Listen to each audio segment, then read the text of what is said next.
Qui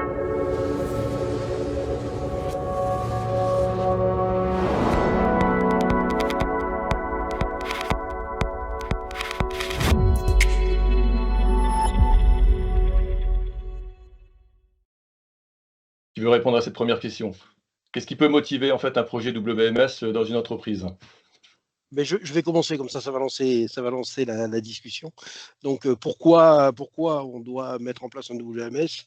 Dans notre cas, pourquoi? Parce on a un outil aujourd'hui qui est obsolète. On a des besoins du marché qui accroît avec des spécificités que nous demandent les clients derrière.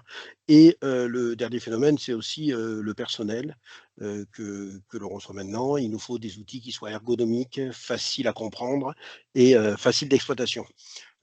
On voit que le profil des gens qui travaillent est complètement différent par rapport à avant, où ils voulaient de l'autonomie dans leur façon de travailler.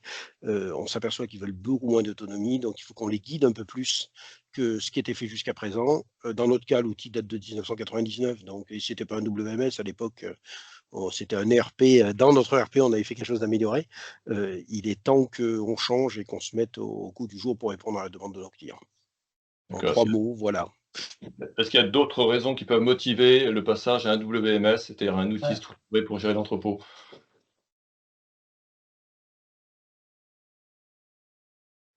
La gestion de, enfin, moi je peux répondre sur deux, trois, enfin sur mon expérience ici. La volumétrie du magasin. Donc un magasin à 300, 500 places, c'est pas pareil qu'un magasin où il y a 10 000 places à gérer.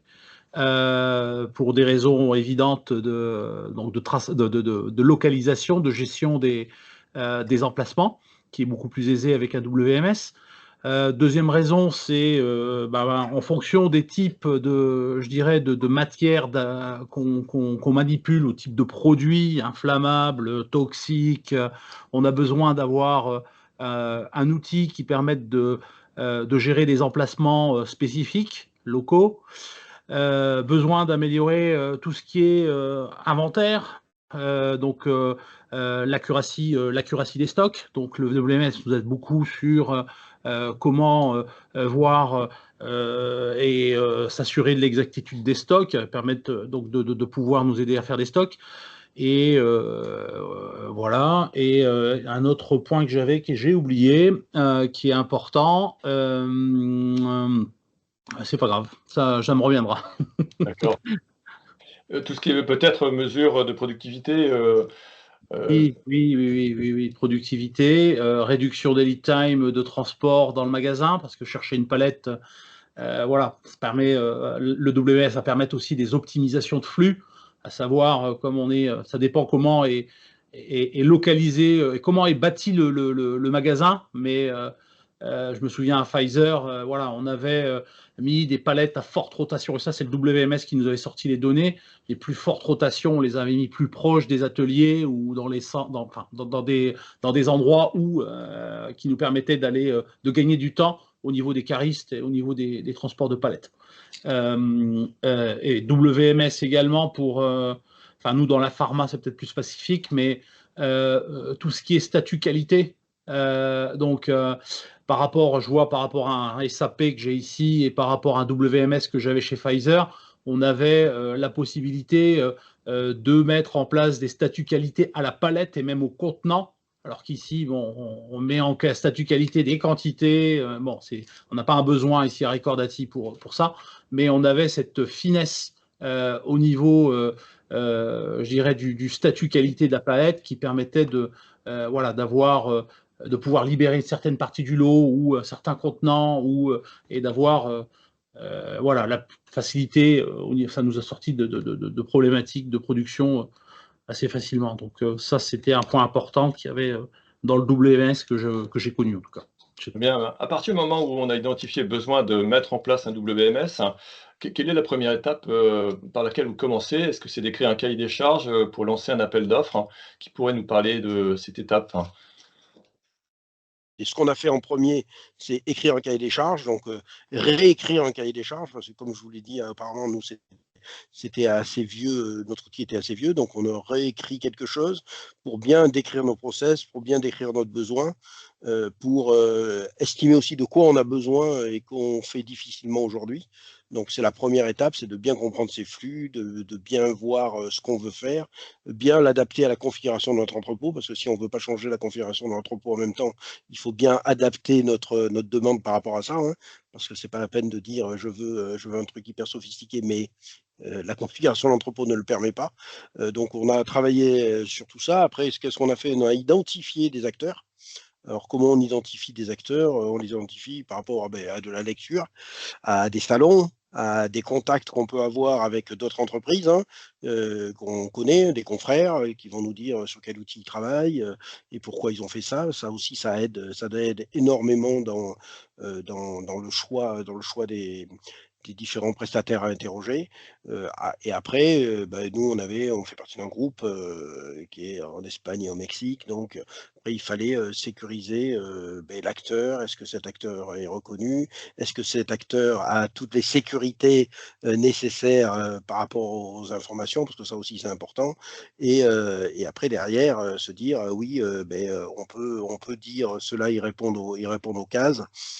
Donc, on peut avancer avec et puis savoir si potentiellement on peut déployer dans d'autres pays et où on aurait déjà le cœur du système, etc. Donc ça fait partie de toutes les questions qu'on s'est posées au début pour bien mener les choses. Mais tu l'as dit, cahier des charges au départ, rechercher des prestataires, parce que c'est pas la peine de taper tout azimut. Nous, on a recherché du petit jusqu'au très gros, justement pour voir qu'est-ce qu'on pourrait avoir. On nous a même imposé Blue Yonder au niveau du siège, qu'on a consulté, hein, parce que ça nous a permis aussi d'avoir une autre vision des choses.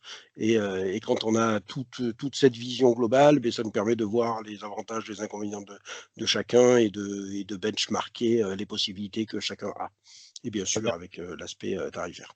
Et pour les éditeurs qui sont avec nous, puisque nous avons, des représentants de Hardis et BK System, est-ce que vous pourriez nous dire, ce que vous attendez comme, description de besoin dans ce cahier des charges pour pouvoir, clairement, en fait, vous positionner? Je sais pas si Florent veut commencer ou peu importe. Moi, je peux éventuellement commencer. Simplement sur les cahiers des charges, effectivement, c'est avant tout la couverture fonctionnelle hein, qui nous intéresse le plus à travers les processus. Hein, c'est ce que disait tout à l'heure David. L'objectif, c'est que de leur côté, côté client, ils puissent cibler les processus cibles et du coup, nous, à travers en fait une grille fonctionnelle, pouvoir se situer en fait sur la profondeur fonctionnelle de la solution pour pouvoir répondre au mieux en fait à leurs besoins. Donc ça, c'est très important d'avoir effectivement un cahier des charges précis du départ en appel d'offres hein, parce que ça nous permet de répondre et de se positionner vraiment de façon précise. Alors c'est vrai qu'on ne voit pas tout hein, en avant-vente. Hein. Après, dans la partie intégration, il y a une phase de conception où on rentre un peu plus dans le vif du sujet. Mais c'est vrai qu'une des clés importantes, c'est de définir un cahier des charges assez précis côté client, non seulement pour identifier les processus, ce que disait David, mais aussi avec les perspectives de business, hein, de l'entreprise, hein, j'ai envie de dire. Mais il y a aussi toute la partie impact technique qu'il peut y avoir côté client, c'est-à-dire qu'il ne faut pas juste raisonner de WMS. Le WMS, il va apporter un maillon dans la chaîne de la logistique où lui, il est interfacé avec potentiellement tout un acteur et toutes d'autres solutions. Ça peut être de l'interface, de la mécanisation, de la robotisation et du matériel. Mais il n'y a donc pas que l'éditeur et l'intégrateur de la WMS, il y a aussi le partenaire ERP, WCS, qui doit être aussi pris en ligne de compte. Et puis après, dans ce qui est des charges, côté client, ils doivent effectivement, ce que disait encore une fois David, mesurer les impacts opérationnels et organisationnels, parce qu'un WMS, ça transforme les choses hein, chez le client. Potentiellement, les métiers changent. Hein. Un GDS, un gestionnaire de stock devient vraiment clé dans les organisations. Il faut pouvoir identifier ces personnes-là. Bien souvent, il y a de la conduite du changement à apporter énormément avec ce genre d'outils-là. Et puis derrière, c'est ce que disait aussi David, c'est pouvoir estimer la profondeur fonctionnelle et du coup la charge et le budget associés à ce projet-là. Voilà, globalement. OK. Merci, Damien. Florent, tu veux compléter? Oui, je suis en phase, les dimensions techniques et fonctionnelles sont importantes. J'ajouterais qu'il est important d'inviter l'éditeur à venir visiter des entrepôts parce que la prise de conscience, elle se joue pas mal sur le terrain. Et deuxième élément qui est assez important dans le dimensionnement d'un projet, c'est de comprendre l'équipe projet que le client va pouvoir positionner en termes de phase de formation, de recettes, de configuration, et qui va euh, pas être bloquant, mais dans tous les cas va déterminer comment le partenariat va se construire entre l'éditeur et la société utilisatrice. Et ça. Donc, je pense que au-delà du cahier des charges, il est utile de passer un moment par une étape de proximité. Elle peut se jouer un peu plus tard dans une phase de shortlist, mais c'est important de créer du lien. Bien. Merci Florent. Donc là, bah, tu as un petit peu introduit la question qui suit, c'est, l'équipe de projet chez l'utilisateur en fait, hein, la société qui demande un WMS, elle doit se composer de quelles fonctions on doit embarquer avec soi? Il y a forcément les hommes métiers, mais j'imagine il y a aussi de l'IT. Qui est-ce qui peut développer cette, question? On va demander à Maximilien d'expliquer ce que Et là, c'est il a pris en Maximilien. cours le projet, mais c'est bien qu'il vous explique comment lui il a vu les choses et quelle personne il a sollicité. Yes. Donc oui, oui, comme David l'explique, j'ai pris en cours le projet. Les personnes clés hein, sur le WMS, ça va être, on va dire, le directeur de la logistique qui est très important, ou le référent sur la logistique, qui a une connaissance métier des flux, une vision de la hauteur sur l'état fonctionnel aujourd'hui. Des key users aussi qui sont également importants, et surtout un gros accompagnement de la partie IT. Nous, clairement, sur la supply chain, on n'est pas des informaticiens, on n'a pas la vision forcément sur les interfaces, on ne pense pas aux détails, aux choses qu'il va falloir développer ou prendre en compte dans le projet. L'accompagnement de l'IT, pour moi, est vraiment indispensable sur ce point-là, du début à la fin, et sur la sélection du partenaire. Très Voilà, bien. je rajouterai le juridique pour l'aspect contractuel, il ne faut pas l'oublier, parce que c'est important, parce que c'est un projet structurant, comme tout le monde l'a dit, hein. Mais je pense que Maximilien a fait un bon résumé. Mais il y a d'autres fonctions, hein, parce que ça peut jouer sur toute la supply chain. Donc, il faut que la planification soit au courant, enfin le SNOP, que le commerce soit au courant aussi de ce qu'on est en train de faire et de la manière dont on veut faire les choses derrière. Parce qu'ils ont aussi des idées, des choses à nous dire pour améliorer ce qu'on fait aujourd'hui. Tu parlais du contrat, David. Pourquoi c'est important d'avoir un contrat, de signer un contrat avec son éditeur? Parce qu'il y a des obligations. Après, on parle beaucoup de SLA, donc par rapport à ce qui peut se passer derrière. Donc c'est toujours important de bien noter les choses, de bien se mettre d'accord sur le fonctionnement qu'on doit avoir ensemble. Pourquoi? Parce que personne n'a envie de finir au juridique et puis qu'on se batte sur des choses, hein. Donc, tant qu'on peut mettre le maximum de choses dans le contrat avec des annexes qui vont bien, parce qu'un contrat de ce type-là doit être bien annexé. Nous, on est en train de travailler là-dessus en ce moment. Donc, ça, c'est prépondérant dans les bonnes relations après derrière. Et on OK. parlait des visites de l'éditeur chez l'industriel, mais pareil, l'industriel est content d'aller, l'industriel ou le logicien était content d'aller visiter des organisations où le logiciel proposé est en place. On en a fait plusieurs et c'est vrai que c'est très instructif et ça permet vraiment de voir le chose, de pouvoir discuter avec des gens qui utilisent l'outil. Très bien, donc on part du principe que la solution a été choisie, l'éditeur a été choisi et que le contrat a été signé. Donc, à partir de ce moment-là, qui pourrait nous partager la manière de bien organiser pour, bien lancer le projet WMS? Mais Mickaël a levé la main tout à l'heure, donc on va le laisser parler. Il avait peut-être quelque chose à ajouter. Oui, il y avait un petit aspect, mais qui rejoint complètement la question qui arrive à l'instant, qui est important et qu'on peut avoir tendance à oublier. Là, on a parlé des techniques, on a parlé des fonctionnels, on a parlé du juridique, mais pour qu'un projet fonctionne bien, il faut surtout qu'il y ait un pilotage du départ à la fin et un pilotage potentiellement de nombreux acteurs, hein, l'acteur WCS, le prestataire informatique, l'éditeur, l'intégrateur, enfin, on peut imaginer tout un tas d'intervenants. Et toutes les structures ne sont pas en capacité de faire ça de manière interne. Il y a des grosses sociétés qui ont un service de méthodologie projet, qui sont capables complètement de prendre en charge cette fonction. Et puis, il y a des sociétés qui n'ont pas d'équipe dédiée au montage et au suivi et au pilotage de projet. Et là, parfois, il faut envisager, par exemple, dès l'avant-vente, si on sait qu'on est plus dans ce contexte-là, la recherche d'un consultant externe, hein. Parce que c'est un vrai travail de piloter un projet, et plus il est gros, plus c'est important qu'il y ait quelqu'un à l'aise, compétent et disponible, c'est aussi un critère important, pour pouvoir suivre tout le projet côté client et mettre en relation tous les interlocuteurs du projet. Donc ça, c'est quelque chose qui peut être tout de suite amené dès l'avant-vente, au travers d'un RACI aussi, de qui va être responsable de quoi, qui va être en charge de quoi, et une estimation de la charge, parce que déployer un WMS, selon les projets et les tailles de projet, ça peut aller de 2 semaines de disponibilité à 2 mois, à temps plein. Donc, si la personne en face, dans l'exploitation, elle n'est pas en capacité de libérer le temps pour le projet, est-ce qu'il faut recruter un consultant externe? Est-ce qu'il faut monter un backup en compétences pour libérer la personne qui est en capacité de travailler? Et ça, c'est pas seulement pour le pilote du projet, c'est vrai pour le responsable d'exploitation.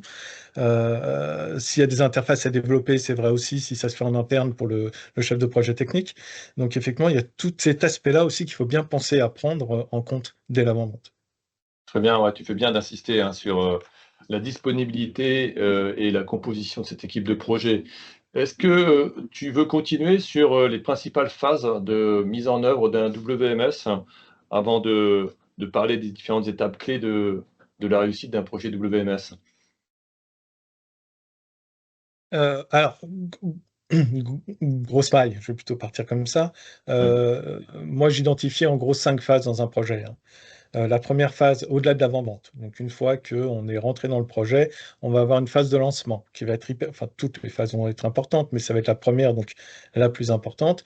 C'est la prise de contact avec le client, c'est la présentation de la méthodologie avec laquelle on va déployer le projet, comment on va analyser, comment on va formaliser, comment on va tester, comment on va valider. Et ça, il faut absolument que ce soit partagé par tout le monde. Donc il faut bien qu'on expose la méthodo, qu'on échange dessus et qu'on finisse par, acter de la façon dont on va travailler, les run à blanc, et cetera, et cetera. C'est aussi là qu'on va, commencer à faire les premiers échanges, bien s'assurer que les enjeux, les objectifs sont bien partagés aussi, les plannings, hein, toutes les choses qu'il faut aborder et surtout, tous les risques potentiellement déjà identifiés ou sur lesquels il faut s'interroger, qui peut-être n'existent pas, mais il faut au moins se poser la question. Pour au plus tôt les anticiper et envisager des plans de levée de risque et ou à minima les minimiser, au maximum. Ça peut être des risques ressources, ça peut être des risques, projet, global parce que interagit avec un autre projet. Je change mon ERP, je change mon WMS en même temps. Le risque, il est beaucoup plus gros que de changer un seul outil. Et ça veut dire forcément qu'en termes de pilotage et en termes de contrôle, il va falloir renforcer les étapes sur un changement, un big bang de plusieurs outils en même temps. Donc je ne vais pas citer tous les risques possibles, mais on peut en envisager beaucoup. Et plus ils sont détectés en amont, plus on est capable effectivement d'envisager comment on va les contourner, les limiter, voire les éliminer. Très bien. Donc ça, c'est la première phase. La deuxième grosse phase, ça va être forcément l'analyse-conception, où là, on va aller à partir du cahier des charges, et c'est vrai que c'est idéal, comme le disait David tout à l'heure, qu'on ait un cahier des charges dès le départ, parce que ça veut déjà dire que le client s'est interrogé sur ses processus. En général, dedans, on va retrouver un mixte entre ce qu'on a et ce qu'on voudrait, mais qu'on n'a peut-être pas aujourd'hui. Donc ça oriente déjà beaucoup de choses et ça veut dire qu'il y a déjà eu une vraie réflexion et qu'on va avancer peut-être beaucoup plus vite sur l'analyse et la conception. Bon, il y a forcément une phase de formalisation derrière où pareil, on va tous accepter, à un moment que la photo, de ce qui doit être rendu, c'est, ce qu'on a, formalisé et que ça répond bien aux besoins du client. La troisième phase, ça va être la phase de production. Donc là, on va plutôt être sur des échanges techniques, d'une part, où on va peut-être effectivement, mettre en place tout ce qui est hébergement, tout ce qui est, connexion au serveur, aux bases de données. Heu, En parallèle, il y a toute la phase de développement potentiellement et de paramétrage de la solution, s'il y a du spécifique, le développement des interfaces, enfin, on peut envisager tout un tas de choses. À l'issue de cette phase de production, il y a forcément une phase de test, chez l'éditeur, de test avec le client en contexte réel ou au plus proche du réel exploitation, donc sur site, suivi de run à blanc idéalement, si on peut, si le projet est suffisamment important pour qu'on estime qu'il y a du risque et qu'il faut absolument faire des montées de puissance, d'avoir beaucoup d'opérateurs qui travaillent en même temps pour identifier des risques que les recettes à hauteur du groupe projet n'ont pas mis en exergue, ces renards blancs sont hyper importants. Et la phase suivante va être effectivement l'accompagnement sur le démarrage avec une phase de formation, forcément, hein. Formation des opérateurs, formation du groupe projet en amont, des opérateurs en aval, le démarrage et l'assistance post-démarrage. On est en gros sur les grosses phases d'un projet qu'on ne peut que difficilement réaliser. Très bien. Ça dure combien de temps, un projet WMS? Ça Alors, dépend forcément de plusieurs en ce facteurs, qui me j'imagine? concerne, Entre 2 semaines et 2 ans. ouais, j'allais dire entre 1 mois et 1 an et demi, mais En voilà, on est à fait, peu près dans le les même ordre projets d'idée. les plus compliqués, où on va cumuler énormément d'automatisation et énormément de processus, et peuvent aller jusqu'à 2 ans. C'est sûrement un peu long à vivre, donc il faudrait chercher à être un peu plus bas. Et 2 semaines, eh bien, c'est tout simplement le prestataire logistique qui maîtrise son WMS et qui a besoin d'en installer un nouveau très très vite. Ça lui arrive quand? Bah, essentiellement quand il va récupérer un sauvetage d'activité logistique ou une prise en charge très rapide pour une urgence, je sais pas, une pandémie. Euh, et donc là, on va retrouver chez des acteurs très très expérimentés la capacité de déployer très très vite. C'est l'expérience et le savoir-faire qui va primer à ce moment-là. La connaissance parfaite de l'outil euh, et, et- et la capacité à aligner processus et informatique en temps réel, sans tellement réfléchir. Donc une excellence en fait du WM. La majorité des projets se font chez Hardis en 9 mois. D'accord, donc votre petite année quelque part pour dérouler un projet WMS, depuis la phase de lancement. Et Quelle est la phase la c'est plus pas la part c'est pas le travail qui va déterminer les 9 mois. Michael a indiqué que le design va à un moment devenir la solution. Il y avait un cahier des charges, il y avait un besoin, il va y avoir du travail et le design va devenir la solution. Et donc ça prend du temps aux parties de se comprendre, mais aussi de dire ouais, c'est ma solution. Donc peut-être ça peut coûter quelques semaines en délai. Pendant la phase de paramétrage et de test, on pourrait aller plus vite, mais on va avoir de la montée en compétence des super utilisateurs. Pendant la phase de démarrage à blanc, on est dans une phase de réassurance. On pourrait ne pas la faire et gagner du temps. Donc c'est pas vraiment la somme du travail qui fait le délai, mais plutôt le processus qualité en général qui va amener à ce délai-là, plus les congés d'été. Et puis voilà, 9 mois. Le marché en distribution, il y a quelque chose qui s'est beaucoup joué sur la question du calendrier, c'est que les périodes d'octobre à janvier sont souvent, ça dépend les métiers, hein, mais dans la distribution, par exemple, d'octobre à janvier, on ne démarre pas tellement de WMS actuellement, avec les successions de Black Friday, de Noël, et donc ça peut aussi jouer sur les plannings. D'accord. Michael, tu as levé la main, si tu veux ajouter, aussi quelque chose? Oui, rapidement, moi je suis complètement d'accord avec ce que dit Florent. Je rajoute une autre dimension, c'est la complexité des projets. Un petit transporteur qui fait essentiellement du rangement, réexpédition de palettes, c'est le genre de client qu'on peut démarrer effectivement en quelques semaines. Parce que c'est pas une question d'expertise de l'outil, c'est qu'il a des besoins tellement simples Hmm, que effectivement, en quelques jours, on a fait le tour de tous ces besoins, on les a hmm, formalisés, on les a validés, on n'a plus qu'à paramétrer et quasiment rentrer le stock et démarrer. Euh, donc, il peut y avoir aussi ce bien contexte-là. Et sûr. forcément, sur un projet où j'ai de la méca, des cardex, des convoyeurs, un dépôt de 12 000 m², c'est pas du tout la même chose avec de la ramasse-répartition, du B2B, du B2C. C'est plutôt sur ce genre de dossier où je risque d'avoir 6, 7, 8, 9, 10 mois, un an, voire plus, pour démarrer. Et dernier élément, le planning, c'est quelque chose d'assez important sur les projets. Et parfois, il est abordé du mauvais côté. C'est-à-dire qu'on se met une contrainte planning, il faut démarrer à telle date, et on essaie de faire le projet dans ce délai-là. Alors que la vraie mécanique prudente devrait être l'inverse. Un projet, ça vit. Il y a toujours des imprévus. Quelqu'un qui est malade, qui était essentiel au processus. Les racks ont été montés avec 2 mois de retard. L'entrepôt a pris 3 mois de retard sur sa construction, fabrication. Il y a tellement de choses qui font vivre un projet que se fixer une date, c'est un petit peu se contraindre à peut-être faire des choses trop vite. Et c'est le projet qui devrait figer ou fixer plutôt les dates de démarrage et le planning pour mener le projet à bien avec toutes les étapes qu'on doit passer et tout ce qu'on va vivre d'imprévu. C'est ça qui va définir on va démarrer à telle date. Mmh. Quelles sont justement les étapes les plus critiques, ou les activités les plus critiques, celles qu'il faut vraiment, avoir, réalisées, à leur terme pour justement, éviter les risques? Toutes. Florence, tu veux répondre? Sinon, je réponds. Sinon, je vais répondre aussi de Vas-y. notre revue client.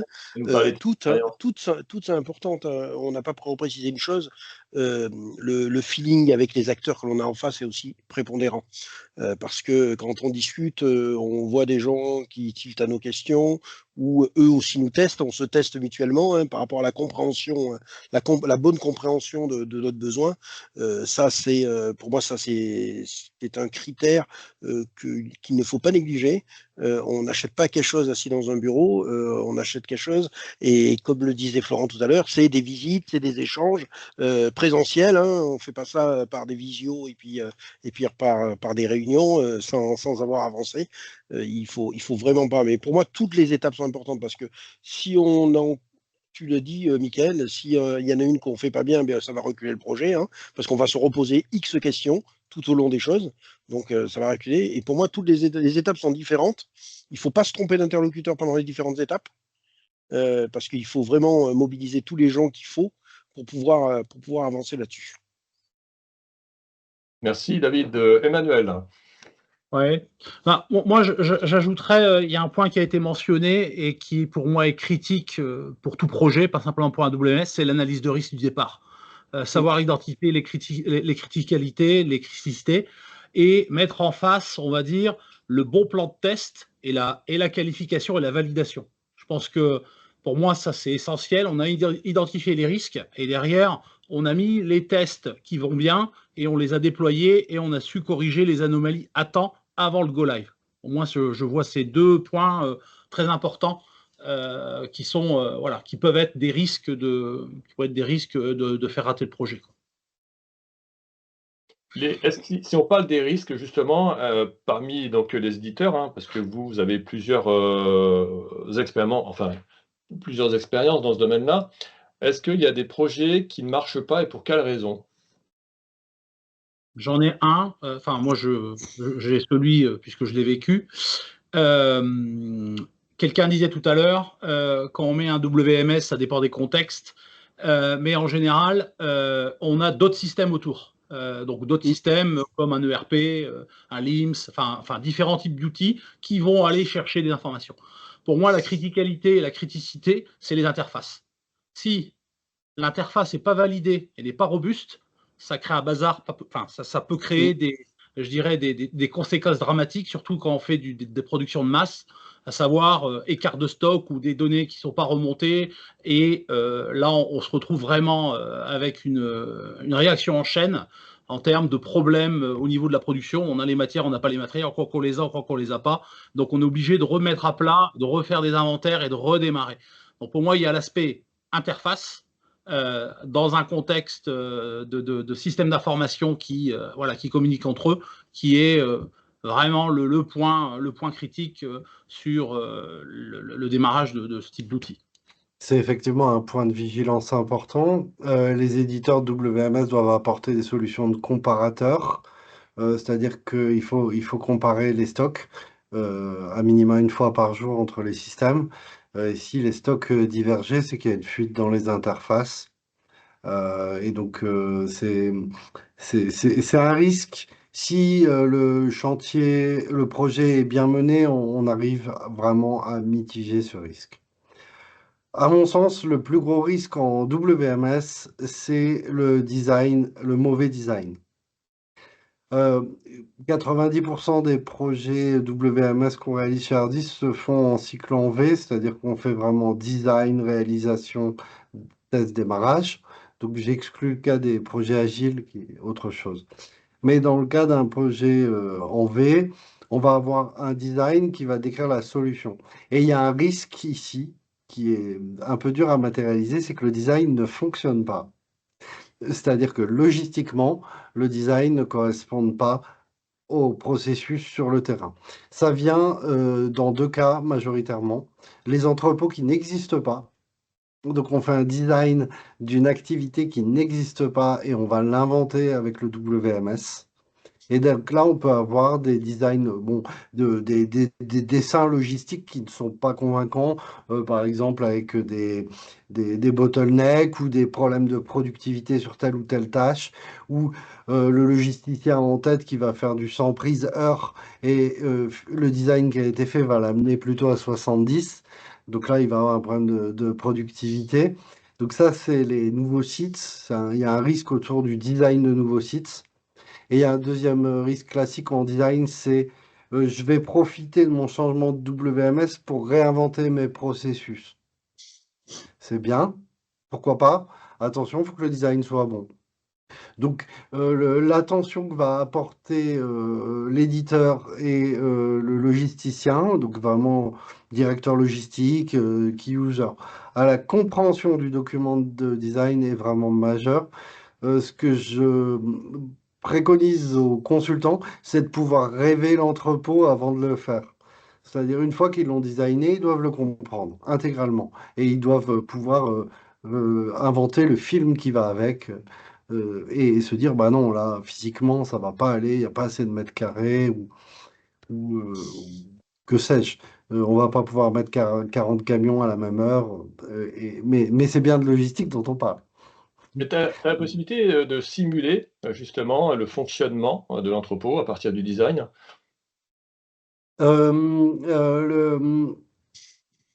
Oui, oui, c'est possible, mais ça nécessite de simuler la temporalité. La difficulté dans la simulation, c'est la temporalité. Quand on veut faire, par exemple, une simulation de performance volume, c'est vraiment facile. Je veux faire travailler 1000 opérateurs en même temps, on va y arriver, c'est bon. Par contre, la question, c'est à quelle minute tombent les commandes? À quelle minute sont-elles préparées dans la vraie vie? À quelle heure arrive le camion dans la vraie vie? Et donc, il faudrait inventer un jeu de test avec une temporalité et qui est un exercice que très peu de gens font. Je l'ai très peu vu faire en fait. Euh, pour autant, le key user doit rêver son processus et c'est totalement suffisant. Les cas que j'ai vu rater en 20 ans chez Hardy, c'était systématiquement des cas où personne ne s'intéressait à la logistique. Mmh. C'est un projet éminemment logistique. Le WMS ne fait que automatiser le geste logistique. Donc, il fait rien d'autre. Il ne sert qu'à ça. C'est pas un logiciel de gestion de stock ou de gestion de commande, un WMS. C'est un logiciel qui va donner les ordres à la logistique et il doit correspondre à 100% au réel logistique. Et donc le risque, c'est d'oublier la logistique. Je pense que c'est vraiment l'enjeu. Ah, merci Florent. Est-ce qu'il y a d'autres, partages d'expériences sur des situations qui auraient, justement donc, échoué ou des causes d'échec, que vous avez connues? Il y a d'autres cas, mais après, des causes d'échec, non, mais plutôt des risques de mauvaise intégration côté client. Moi, je parle déjà sur la partie organisationnelle, on en a parlé tout à l'heure, mais l'importance que l'équipe projet soit vraiment dédiée à cette intégration côté client, ça c'est important. Ce qu'on constate côté BK System, c'est sûr, c'est quand on a une équipe client dédiée sur ce projet-là, avec du vrai temps alloué pour la phase de test et identifier tous les cas de test et les cas métiers qui peuvent subsire pendant la phase de qualification. Ça, c'est important qu'on ait de la disponibilité des équipes des clients. Et puis après, bah, c'est ce que je dis aussi, c'est la phase de qualification qui n'est pas à prendre à la légère. Ça doit se préparer. C'est difficile pour les clients en général de se projeter dans cette phase de qualification. elle n'est pas à sous-estimer et ça fait partie aussi d'une clé de succès que ça se passe plutôt bien après en phase de démarrage. Donc voilà. Ok, merci pour ce complément. Est-ce qu'il y a d'autres facteurs clés de succès, hein? On a parlé de l'équipe de projet, on a parlé du design, bien sûr, hein. On a parlé de l'importance des interfaces, hein, et du rôle de l'informatique. Est-ce qu'il y a d'autres facteurs clés de succès que vous voyez? Ouais. Moi, j'en vois un qu'on a pas évoqué, c'est le training, c'est la formation, c'est la maîtrise de l'outil. Si le training est un point pour moi critique des users, des différentes fonctions, l'outil ne fait que répondre à ce qu'on va lui dire de faire, mais si on ne sait pas l'utiliser, on risque de faire des choses qui ne sont pas cohérentes, et ça peut être ça peut être démoralisant pour des équipes. Quelqu'un qui dire je sais pas faire ci ou je sais pas faire ça, ou alors qui le fait d'une manière pas optimisée, ça peut vite être un genre de répulsif à utiliser l'outil. Donc le training, la compréhension en général c'est puissant, ça a beaucoup de fonctionnalités, c'est des choses, et en face on a des gens opérationnels, la logistique, on a des gens qui s'occupent du day-to-day, des tâches. Donc on a besoin vraiment de les accompagner, les former et d'être sûr que le niveau de training soit suffisant pour bénéficier de toute le potentiel d'un outil comme un WMS. Comment justement on va monter en puissance, parce qu'à partir du moment donc on fait un go live, c'est-à-dire qu'on va passer d'un fonctionnement existant à un fonctionnement qu'on a pu rêver, voire simuler et puis finalement bien préparé. Comment est-ce qu'on monte en puissance à partir du moment donc où on a fait le switch? On va pas avoir le choix.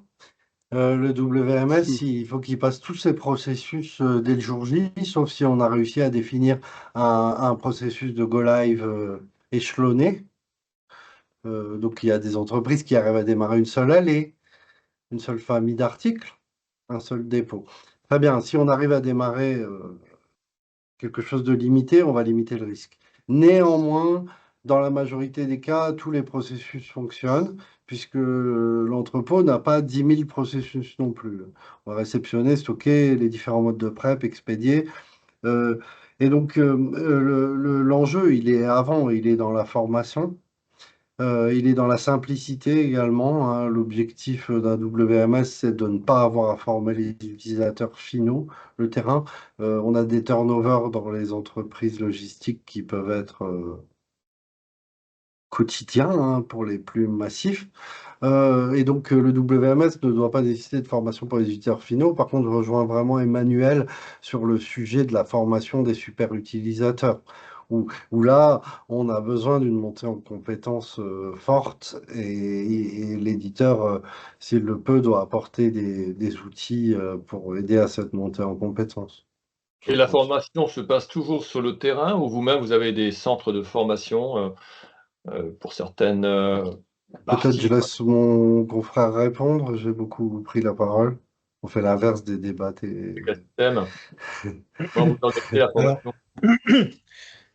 idéalement, c'est mieux de faire la formation sur le terrain, hein, bien évidemment, parce que on est plus proche de ce que sera la réalité demain du démarrage.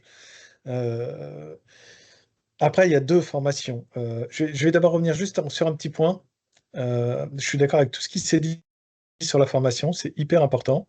Il y a un truc qui va avec, c'est la conduite du changement. Si on n'embarque pas les gens avec nous dans un projet comme le WMS et les gens qui vont l'utiliser demain, on prend un risque.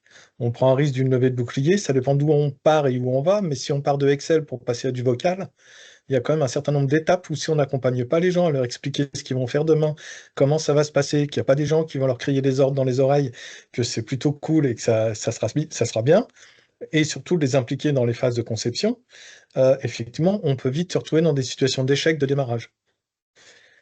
Je reviens à ce que je disais ensuite, les formations, il y a la formation des key users, c'est une chose, et il y a la formation des opérateurs. Habituellement, de notre côté, on a plutôt tendance à former les key users, le groupe projet, et de charger eux de former les opérateurs, parce que ça nous assure que eux ont pris en main complètement l'outil et sont en capacité de former leurs opérateurs. C'est le seul moyen d'être sûr que le jour du démarrage, ils seront en mesure de gérer un certain nombre de soucis qui ne sont pas des vrais soucis, qui sont des comment je fais ci, comment je fais ça, j'ai oublié, et que en fait, les gens qu'on déploie sur le démarrage se concentrent vraiment sur des vraies problématiques techniques, fonctionnelles, un processus qui ne marche pas, une anomalie, et pas sur de l'accompagnement de formation de gens qui n'auraient pas été formés en amont. Et donc, plus on fait de run à blanc, forcément, plus les gens se familiarisent à ça. Et le jour du démarrage, en fait, ils ont déjà fait ça 3 fois, quoi. Et là, en général, on n'a pas de souci. Très De bien. cet ordre-là, en tout cas.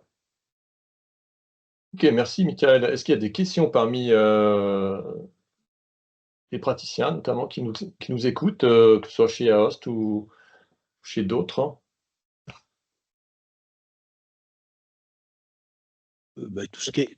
Tout ce qui a été dit est bien, et il est vrai que si on met les bons interlocuteurs au début en interne, c'est la clé du succès aussi derrière. Et ça, il faut faire attention à ça. Et la conduite du changement, ça se prépare même avant le projet. Si on a la capacité de dire on veut changer quelque chose, on change son organisation avant, en prévoyant qu'on va détacher des gens pour y aller, quoi. Et c'est beaucoup plus simple parce que ça nous permet aussi d'avoir la continuité de service. Parce que le risque pour quelqu'un qui le met en place, hein, c'est que le service qu'il faut continuer à faire, il soit dégradé parce que des gens clés ont été détachés sur ce projet-là. Donc c'est pour ça qu'il faut bien caler ces organisations à l'avance et pour dire je sais que je vais faire ça l'année prochaine, par exemple, ou je sais que je vais y travailler dans 6 mois, donc je prépare mon organisation en conséquence. Mmh.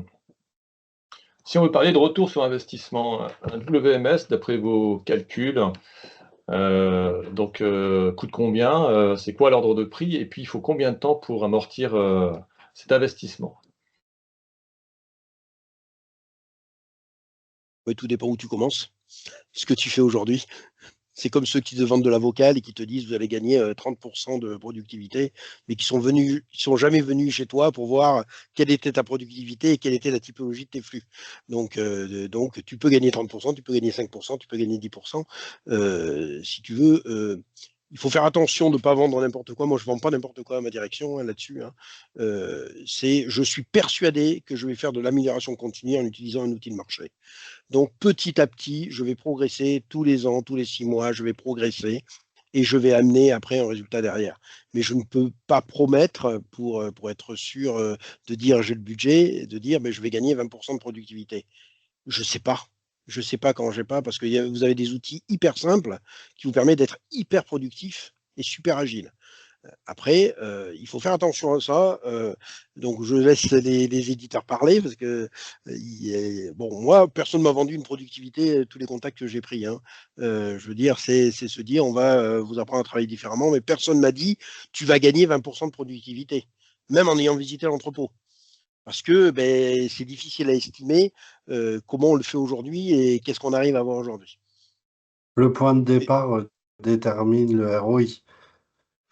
Si la logistique, elle est en papier et en batch, donc comme on en trouvait beaucoup en France il y a 30 ans, il y a 20 ans, j'imprime la nuit des bons de prep et je vais les faire à la main, et que vous passez à un 100% temps réel, le gain de productivité peut être significatif, 20-30%. On retrouve encore ces enjeux-là dans certaines zones, en Amérique du Nord, en Afrique du Nord, un peu en Europe de l'Est. En France, Espagne, Italie, Pays-Bas, plus tellement. La plupart des entrepôts sont équipés d'un système d'entrepôt.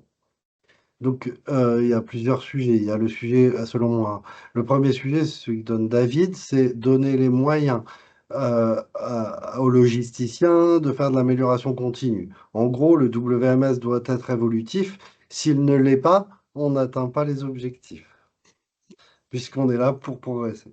Et puis après, il y a toute la partie dont on a peu parlé aujourd'hui.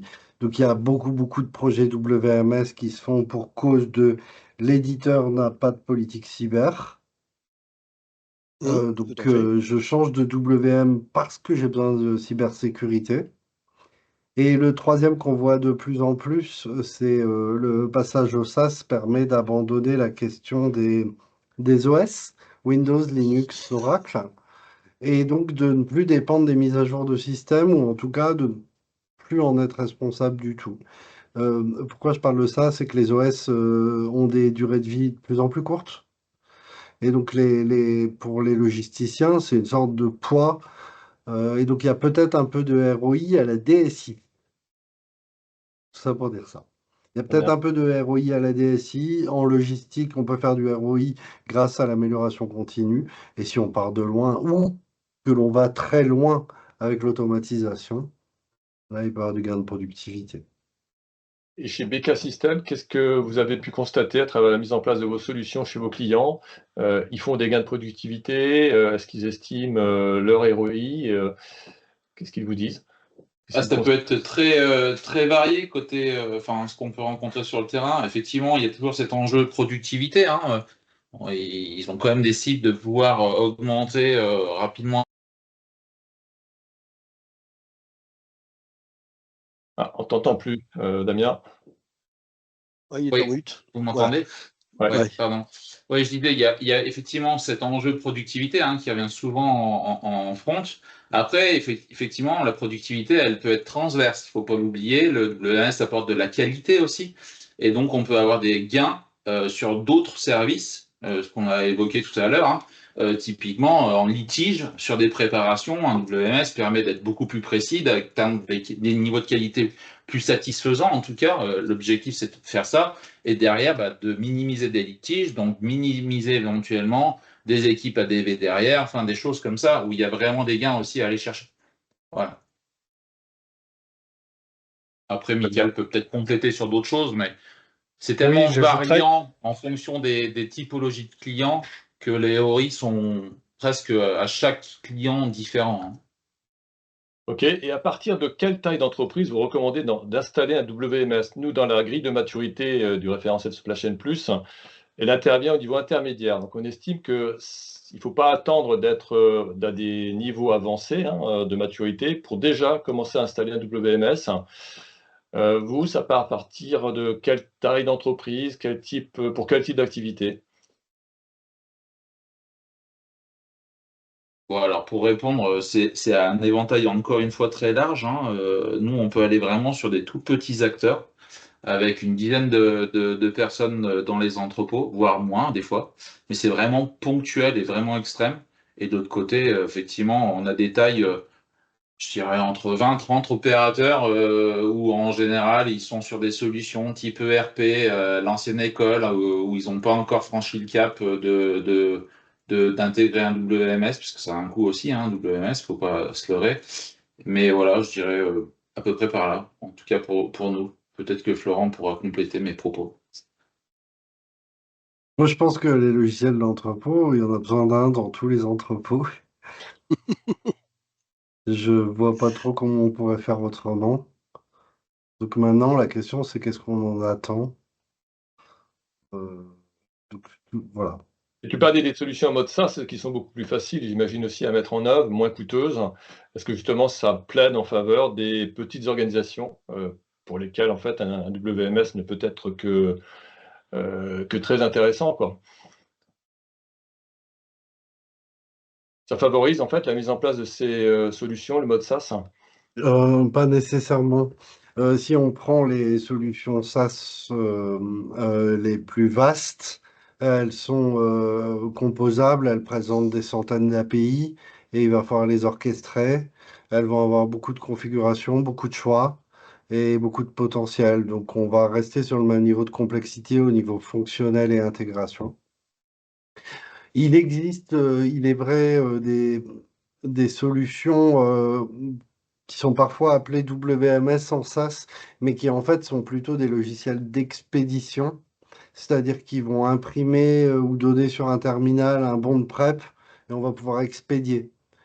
Euh, c'est effectivement un logiciel d'entrepôt, mais il ne va pas créer la question de l'automatisation de la tâche, qui est ça pour moi le cœur du WM.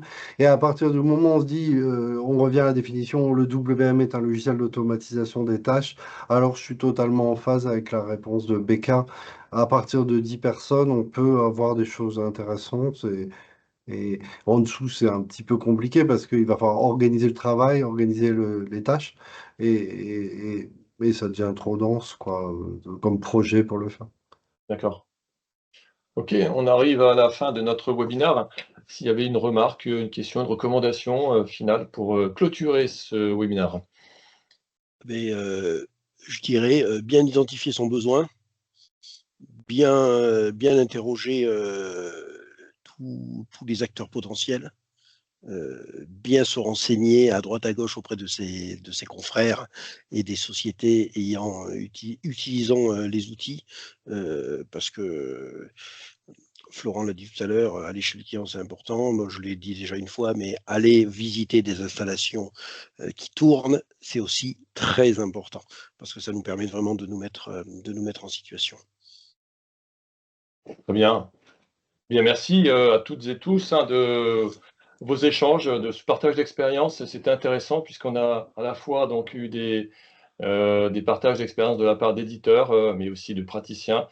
Donc j'espère que ça vous a intéressé. On va vous saluer et puis vous dire à la rentrée. Donc le prochain webinaire portera sur les outils de business intelligence. Et en l'occurrence sur Power BI, avec l'intervention d'un expert sur le sujet. Donc, si vous avez aussi des attentes par rapport à ces technologies qui permettent de faire des tableaux de bord, de faire du data visualization, comme on dit, donc je vous donne rendez-vous à la rentrée. Et puis à la rentrée aussi, on aura donc notre colloque Supply Chain Plus. Rendez-vous donc au colloque le 26 septembre. Et puis d'ici là, on vous souhaite de bonnes vacances. À très bientôt. Au revoir. Merci, au revoir. bonne Merci, soirée. au revoir. Bonne soirée, Au revoir. À tous, au Bonne revoir. soirée, au revoir.